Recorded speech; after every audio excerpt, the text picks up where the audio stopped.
അന്തരിച്ച മുൻ മുഖ്യമന്ത്രി ഉമ്മൻചാണ്ടിയുടെ ഒന്നാം ഓർമ്മദിനത്തിൽ പുതുപ്പള്ളിയിൽ 25 നിർധന കുടുംബങ്ങൾക്ക് വീടൊരുങ്ങുന്നു. 25-ൽ 20 വീടുകളുടെയും ശിലാസ്ഥാപനം ഒരേ ദിവസം പൂർത്തിയായി.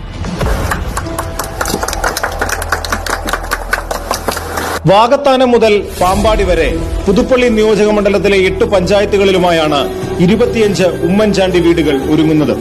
ഉമ്മൻചാണ്ടി രൂപീകരിച്ച ആശ്രയ ട്രസ്റ്റിനു കീഴിൽ മകനും MLAയുമായ ചാണ്ടി ഉമ്മന്റെ നേതൃത്വത്തിലാണ് വീടുകളുടെ നിർമ്മാണം. ഒരു ദിവസം കൊണ്ട് പൂർത്തിയായത് 20 വീടുകളുടെ തറക്കല്ലിടിയും.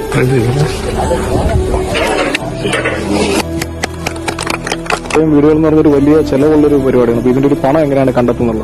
അത് വിവിധ സംഘടനകളെ ഞാൻ സമീപിച്ചിട്ടുണ്ട്.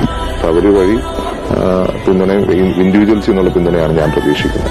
ആ വഴി തരാമെന്ന് എഴുതിയിട്ടുണ്ട്. ജൂലൈ 18-നാണ് ഉമ്മൻചാണ്ടിയുടെ ഒന്നാം ഓർമ്മദിനം. അന്ന് നിർമ്മാണം പൂർത്തിയാക്കി വീടുകളുടെ താക്കോൽ കൈമാറുമെന്നാണ്